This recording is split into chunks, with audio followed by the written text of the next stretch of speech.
This Rosh Hashanah, serve the highest quality kosher meats from Grow and Behold. Grow and Behold produces glatt kosher beef, lamb, roast veal, and poultry, pasture-raised on family farms without hormones or antibiotics. Grow and Behold knows that the meats on your holiday, Shabbos, and year-round table must be delicious and produced by someone you trust. They take care every step of the way to make sure their meat is raised well, expertly butchered, carefully packaged, and delivered seamlessly. They even help you prepare their products with confidence in your kitchen, thanks to their recipes, tips, and terrific customer support. You can order online at growandbehold.com or call them at 888-790-5781. Use the code GBLMPE10 for 10% off your first order. Great meals start with great meat.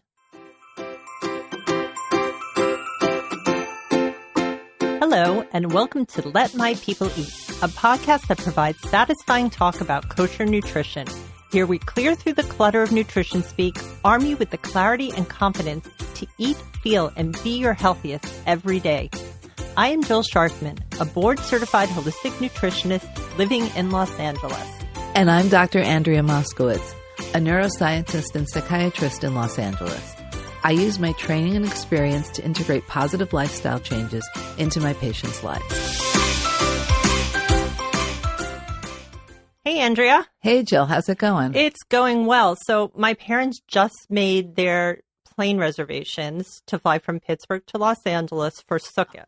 Oh, that's great. It is great, but now it's real. So now I really have to start thinking about how to prepare and everything that we need to get ready and yeah, I know it can really feel overwhelming. Yeah. The other thing, I find too, it helps me.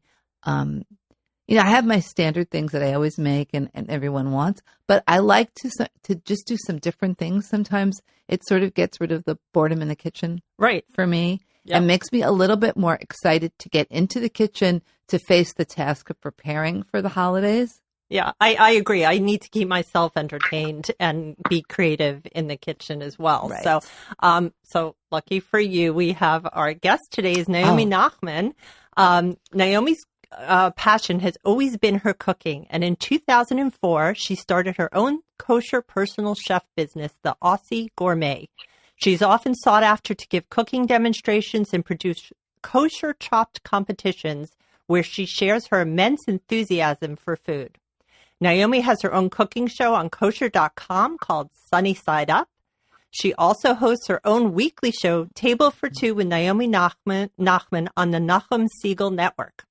Naomi writes a monthly column for Mishpacha magazine covering food trends and is also a contributing editor to the Jewish Home newspaper.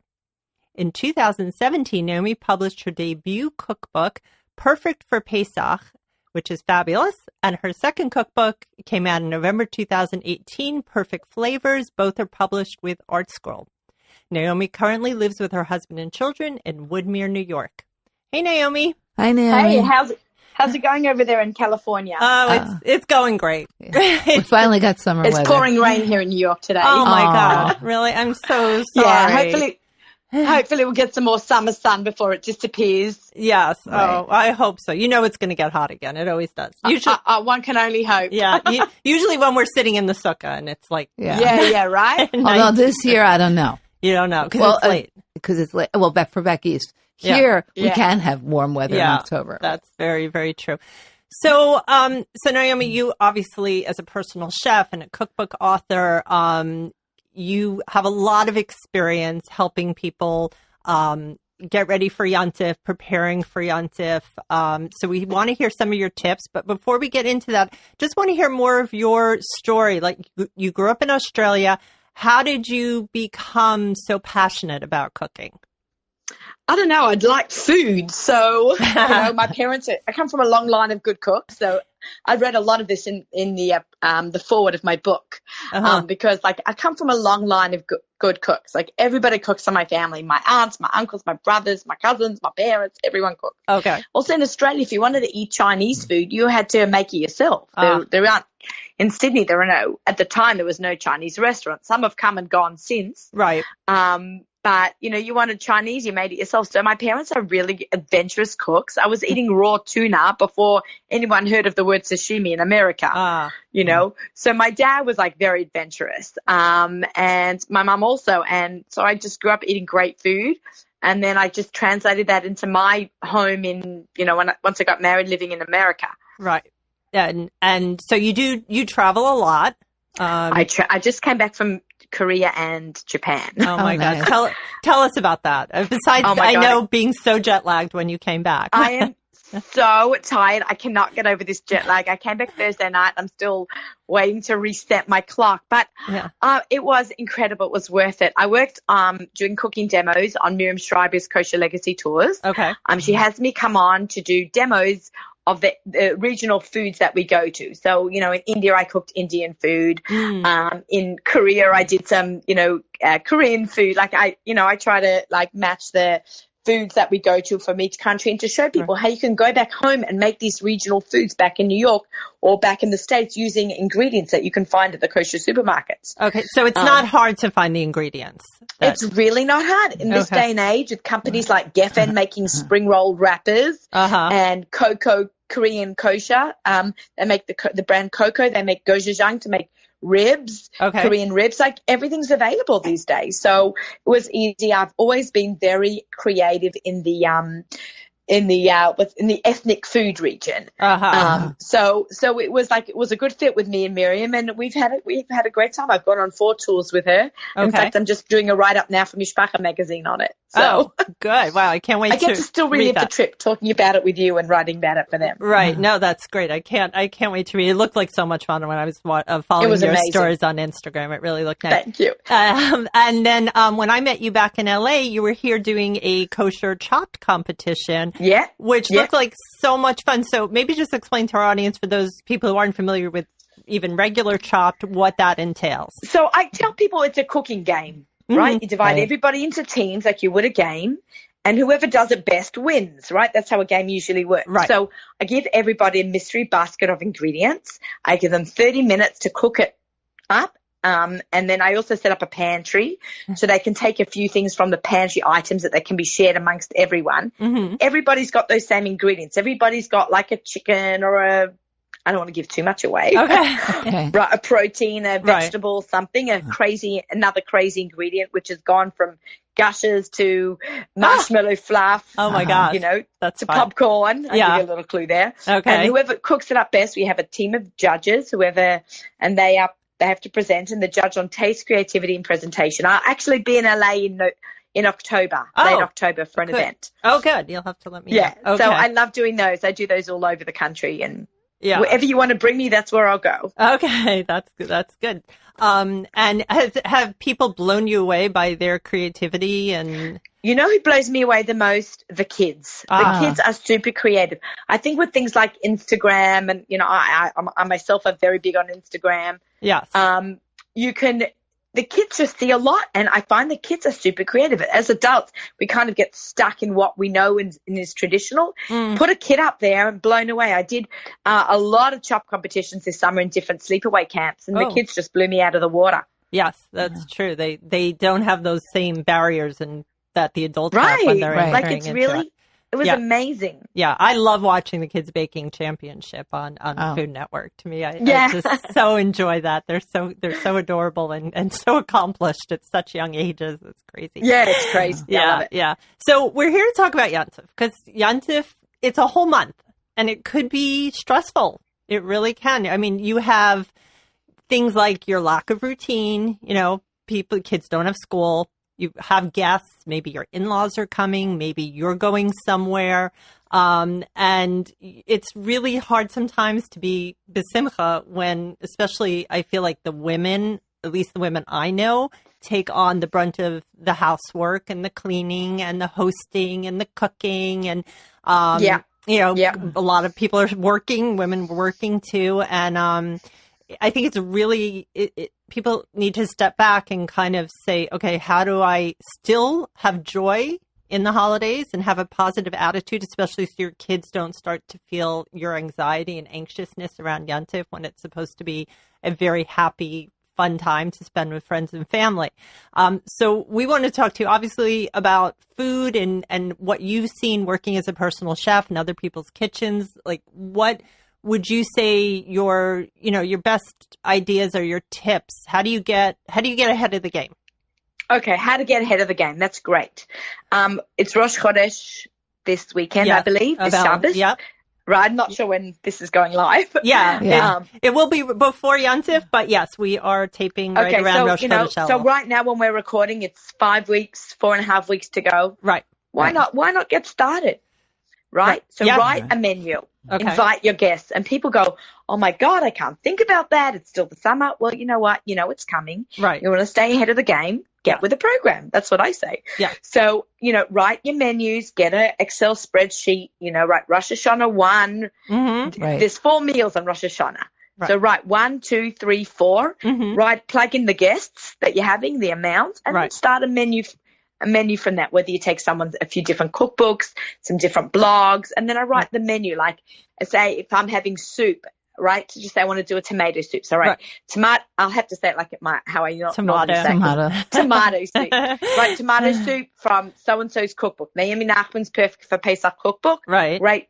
It doesn't matter that it's a Pesach cookbook. It works well all year. Yep. And then you want something from Daniela Silva, plugging her new book that's coming out. Yes, she doesn't even know it. I'm plugging her. That's okay. Daniela Silva's new book, Variations. I'm going to make her fish. So you write down page 66. I write down the page number. Right. And then salad, I want to get from Busy in Brooklyn from her blog. Right. So I write down where it's coming from. So when I'm ready to build my shopping list, I remember exactly where it's going. Yeah. I actually use little abbreviations let's say for Busy in Brooklyn, her millennial kosher, I'll write MK, or for perfect for Pesach, like I'll write PFP. So I do that. I do that for cookbooks too. Cool. Yeah. Right. So then from then I also, when I start Rosh Hashanah, I also have in mind Sukkot. There is no reason why you can't serve the same soup on Rosh Hashanah as you do on Sukkot. Right. So double and triple. Now there's first days and second days. So it can stretch from first days. You can use it the first day of Rosh Hashanah and the 8th day of Sukkot.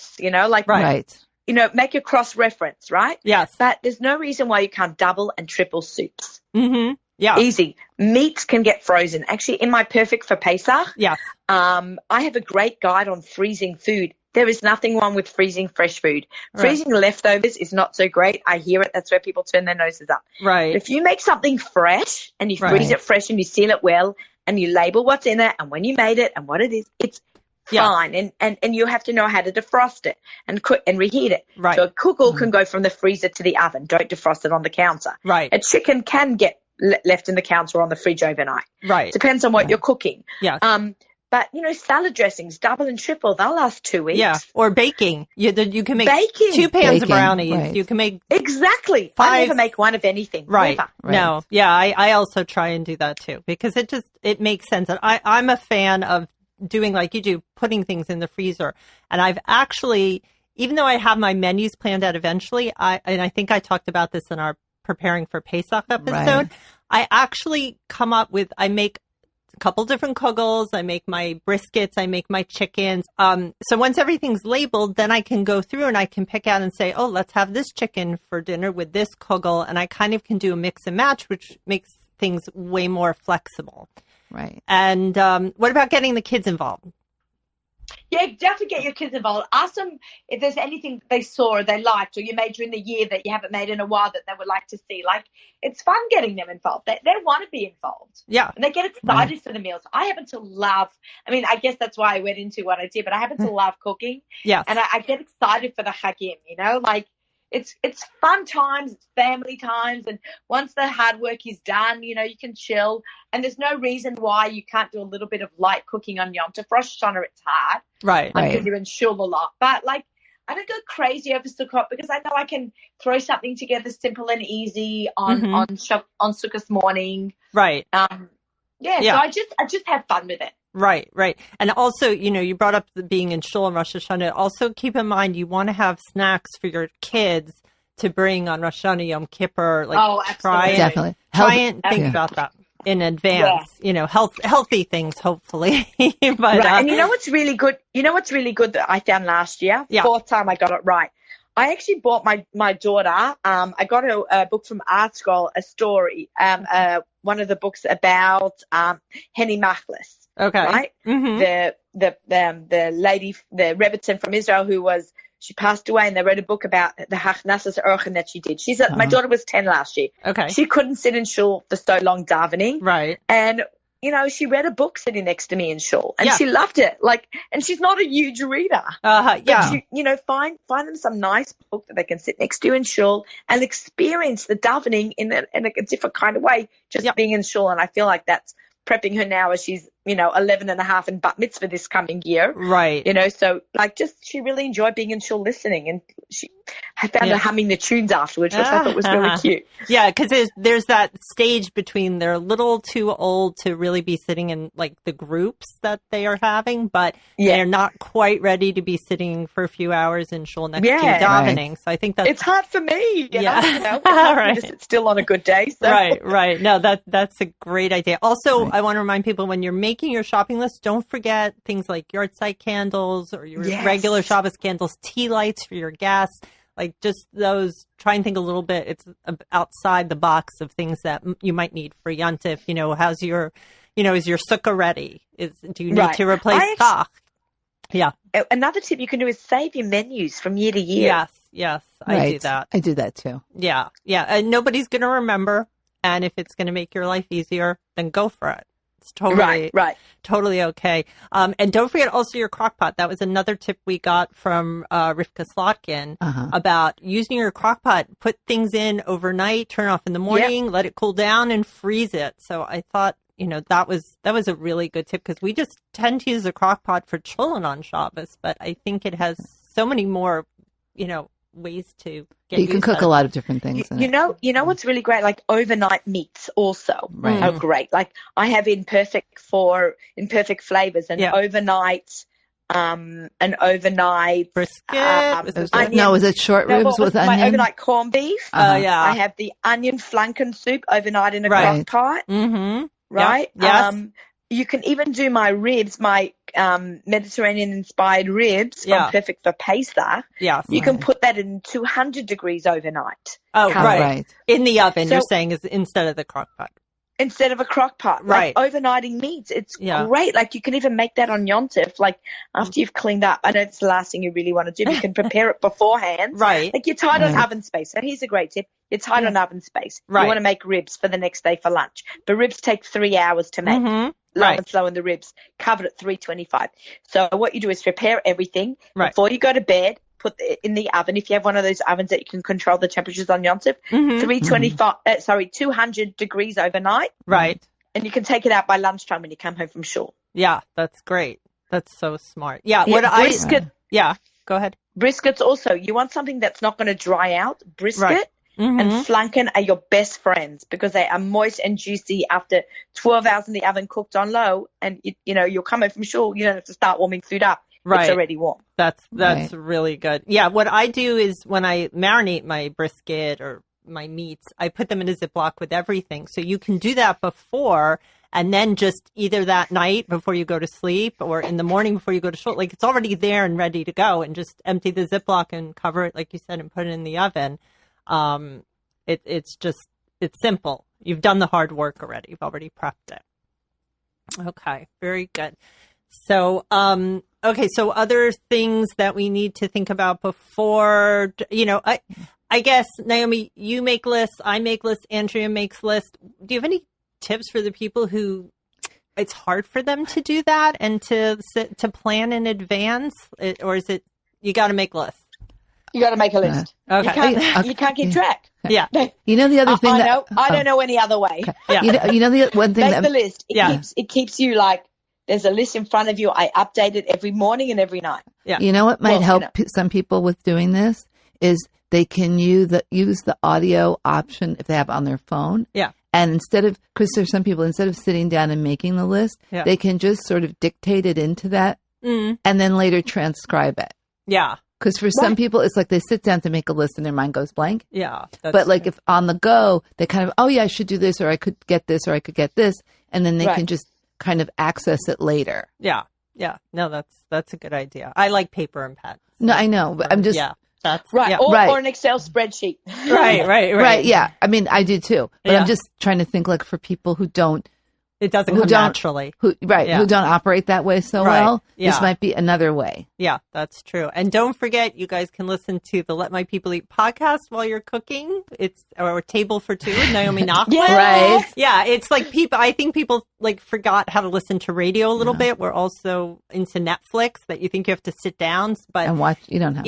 Here are two really good shows you can listen to. Yeah.